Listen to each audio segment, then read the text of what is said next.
Hello, hello. Welcome to the Strong Network podcast with me, Dr. Carla Michelle. It's great to have you here with me once again. And today we're going to be talking about inner loyalty. Yes, I know that we can talk about self-love, but I think it's a little deeper. I feel that it's a little deeper than self-love. It's about being loyal to what is resonating within yourself. And a lot of times, self-love is, in theory, can be like saying yes to yourself, self-care Sundays. Um, but yet there is something missing that you're still betraying yourself daily. Betrayal is not found. Betrayal is not found in inner loyalty. Whereas self-love, sometimes we can betray ourselves, right? We can, and I think about that, it's more the focus is on the outer, where inner loyalty is about that inner person, your spirit, who you are, and how you've been created, and the maybe the calling on your life or the focus on your life, believing not just what you can do, but just really seriously who you are and the value that you carry. So as we get started, let's talk about some inner loyalty. And like I said, it's not just about feeling good about yourself. It's about what you do when the choice is there to choose between the moment, the feeling, or choosing you, like you, right? Get deep, you. And many times we can go ahead and choose what feels or how we want to please and how we want to have peace, how we don't want to cause conflict. And we can betray ourselves in such a way that even we overlook our own values, not just our value, but the values we say that we want in our lives. And that's something to consider if you haven't already, is to check in with your values. What are your values? What are your own personal values, not beyond just what you're going to show up in your relationship or what you're going to do on your job? What are you going to do as a leader? What are you going to do as a parent? But what are your inner values? What are your values that really mean something to you on this journey called life? So let's get into it. So I have some points, I have about 5 points. So the first is stop being the side piece in your own life. And I know we think of side pieces as that person who is messing around with somebody who has a primary someone else. Well, where in your life have you decided to be the side piece to other things that you've made more of a priority in your own life? It's not someone else not choosing you, it's you not choosing you. So where have you been the side piece in your own story?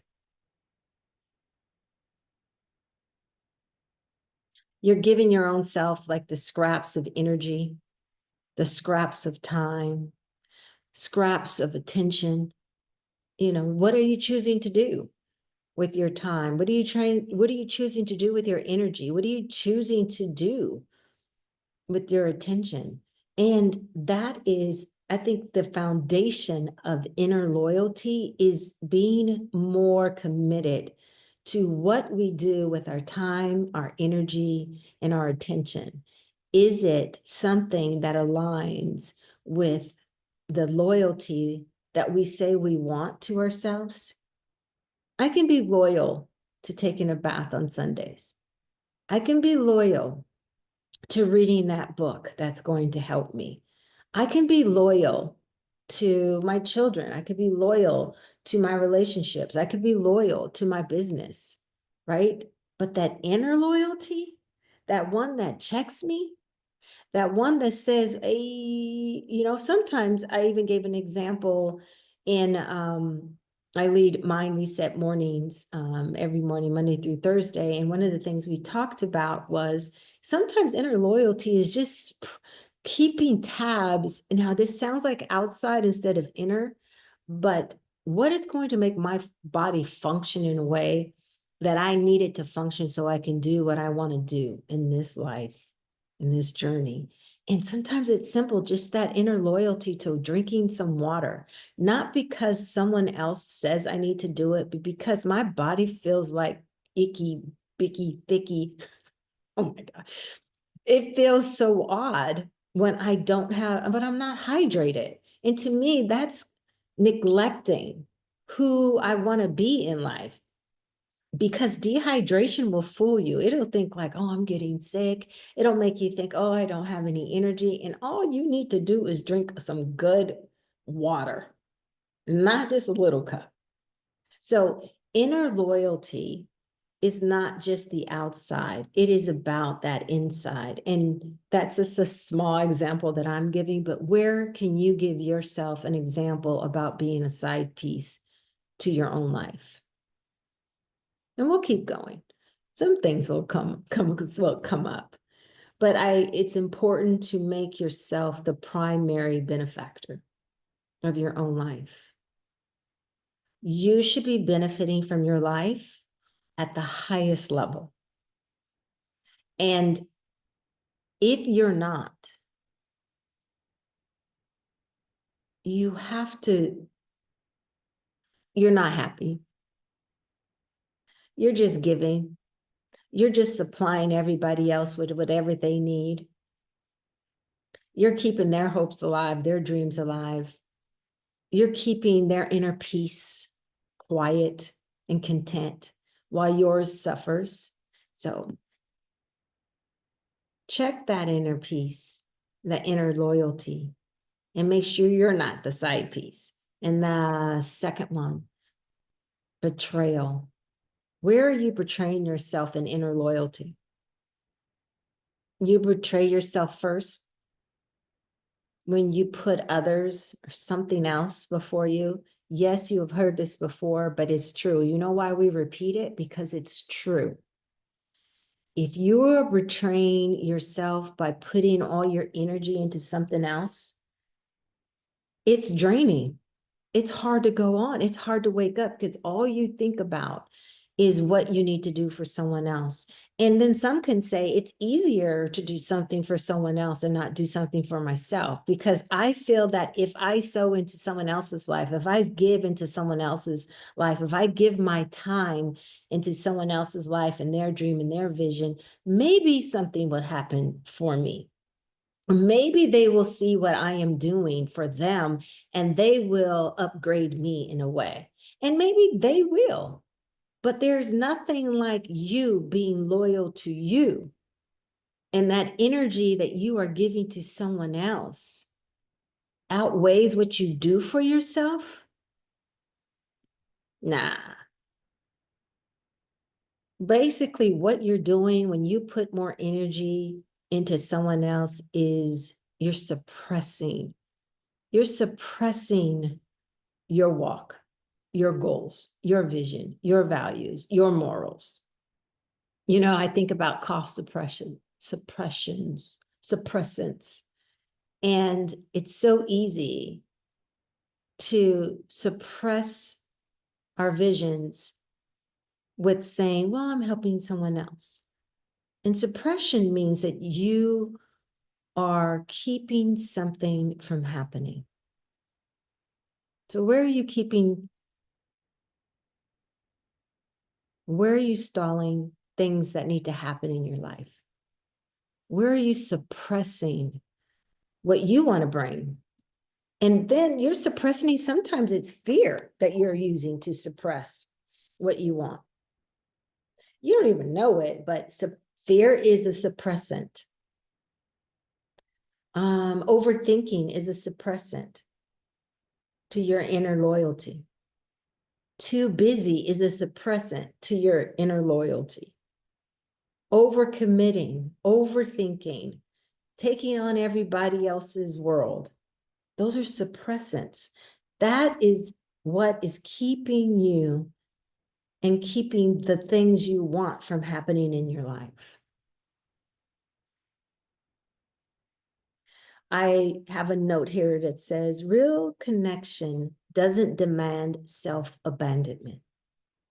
Real connection does not demand self-abandonment.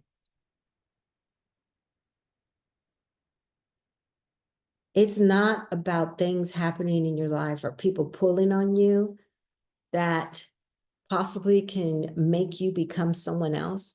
And you know what I mean by someone else? Yeah, your personality can change, your characteristic can change, right? But it could change because you become somebody who is a pleaser and not someone who is a possessor of who they are. And inner loyalty is about possessing you. Inner loyalty is about believing in you, possessing the whole makeup of who you are. So if you're looking for connection and you feel that real connection is what's, if I get this real, if I get this, if I get them, if I get that, that's, I'm going to feel good. I'm going to feel good about myself. But you got to check, are you remaining loyal? Is that inner loyalty really happening? Is that connection to yourself is what is number one? Self-abandonment is real. I think we do it every day. We wake up self-abandoning ourselves. Okay, turn on the TV as soon as we get up. What does that got to do with you and your day? What does some of the news, but what does all of it, what does it really have to do with your day? What does that post of someone else made, what does it have to do with your day? I know you can get motivation. I'm down for that. But then when we keep going, what does it have to do with who we are and what we're doing? We abandon ourselves in so many slight ways and we're quick, right? Okay, so one, betrayal. Be careful of betrayal when you're inner loyalty. Stop being a side piece in your own life. And we have another one. Are you showing up the same way that you're showing up for others? You're pouring into your own dream as you're pouring into someone else's. It's like, check the receipts, do the math. What's the percentage of how much you're pouring into yourself compared to what you do for others? I coach people, high performers, and I don't have it as much as, well, yes. So I'm not going to use that example, but you have to, for safety reasons, not bad safety. Anyway, whatever.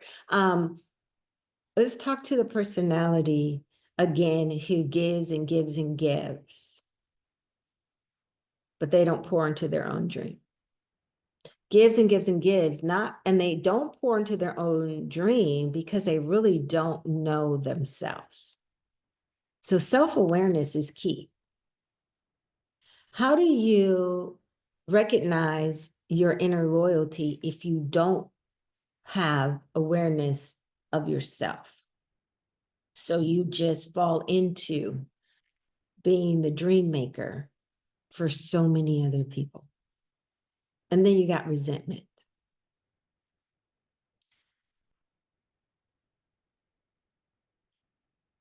And another one, our last one is you're a standard. You're not an apology. You're a standard. You're not an apology. Stop apologizing to yourself. Stop apologizing to others.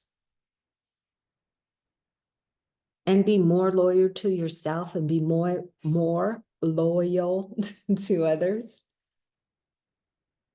Especially if you're an overgiver, an overworker, you're over responsible listener. There is standards that would help us in strengthening our inner loyalty. So think about it. Where have you been a side piece in your life's journey? Where have you not been the primary benefactor? And what is your strategy to show up for yourself at a higher level? Because it just doesn't happen. It just doesn't happen. You have to think, if I see myself stepping up in this inner loyalty to myself, I have to have a strategy. So for instance, there is the beginning of the year, I noticed my distraction was very high when it came to television, not just television, but my shows. I call them my shows. See the attachment? And so for 21 days, I stopped watching my shows. And in that, I realized, and I think I've said this before, that how much I use them as a blanket or a soother or a escape for just life, nothing big, just, it helped me get away. So if I am doing that, and I found the 21 days when I came off that my inner loyalty increased drastically, because the distractions of all the other noise in my life, being concerned how this character was going to, figure out how to get, silo, how to, how to get out of this, whatever the thing is, to the other side, or having so much time to connect with me, getting more of that self-awareness at a higher level of what I need, because life shifts. I am not the same as I was, one, as a woman, two, as a business owner, well, three, as a mother, and I am not the same. If time is moving, I need to be moving internally in a way that represents loyalty to myself. So my strategy was, on a 3x5 card, I wrote down in time increments of what I needed to do for when I woke up. So it was 4:30 wake up time. And then that I do my prayer and not meditation, it's more just prayer and reading scripture, right? And then at 4:44, my alarm goes off. I start prepping or going over my notes for mind reset meditation that I do at 5:30. So I have that time to go over my affirmations that I have for myself. I have my time for journaling, and then I go over what I'm going to be doing with the participants of mind reset meditation. Once that's done, I do that, and then I get dressed to go to the gym. So I am dressed to go to the gym. I go to the gym. I leave between 6 and 6:30, depends on what's happening, or what I'm going to find, if I didn't put out what I'm going to wear. I go to the gym. I'm there until about 8. I come home. I shower. I make a protein drink. I may grab some coffee. And then I'm starting my day around 9. If I don't have a 9 o'clock client, I am doing something towards the business. So that was, if I wanted to have more of me and more loyalty to myself, I needed a system. I needed a strategy. So even with that, because at this time how it started, I wasn't watching TV. So I had to have something to do after I finished, closed out my last client or was done doing administrative stuff. And I would read, or I would watch something inspirational, something that helped my inner self become more loyal to me, where I was the first thing on my mind, not selfishly, because we go there, we think it's selfish, but it's selfless. I don't know if that fits, but I think it's selfless to care about your inner loyalty, because then I can show up differently because I am loyal to myself. And the way I show up for myself is a magnet of the people that I attract in my life. And my inner loyalty helps me see the lack of inner loyalty in others. Not in a judgment, no, not in a judgment, just an awareness. So it's so important to work on a strategy that works for you. That's mine. I had to time block. That worked for me. But I got so much done.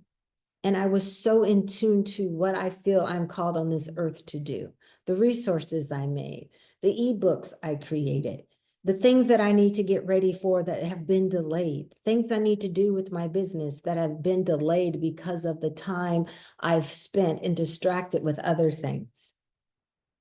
All right. What is the one decision you can make today that salutes your inner royalty? What is that one decision that you can make today? That one action, that 1% change that you can make today that salutes, embraces your inner loyalty. All right. If this episode has hit home for you, please feel free to share it, send it to a friend, have a conversation about it. And I also want to keep the conversation going through this ebook that I did create. And it's, I think it's good. We're getting close to, we're in February, and whenever you're listening to it, the book is still available, but it's Dating Like a Lioness, How to Spot a King and a Scar. So yes, if you heard King and Scar, you know I'm talking about some characters, and I'm using them as a visual. I can't think of the words, but as an example of choosing and dating. And there's even a bonus red flag quiz in there to see where you stand with attracting a king or a scar or the scar. And so enjoy it. I will put it in the show notes and you can get the link. And thank you again for your time. I will see you at the next episode. I need to eat. At the next episode of the Strong Network podcast with me, Dr. Carla Michelle. If you have any questions, please feel free to email me at hello@drcarlainc, drcarlainc.com. And I will be happy to converse with you. Remember to like and subscribe. And I will see you next time. Take care.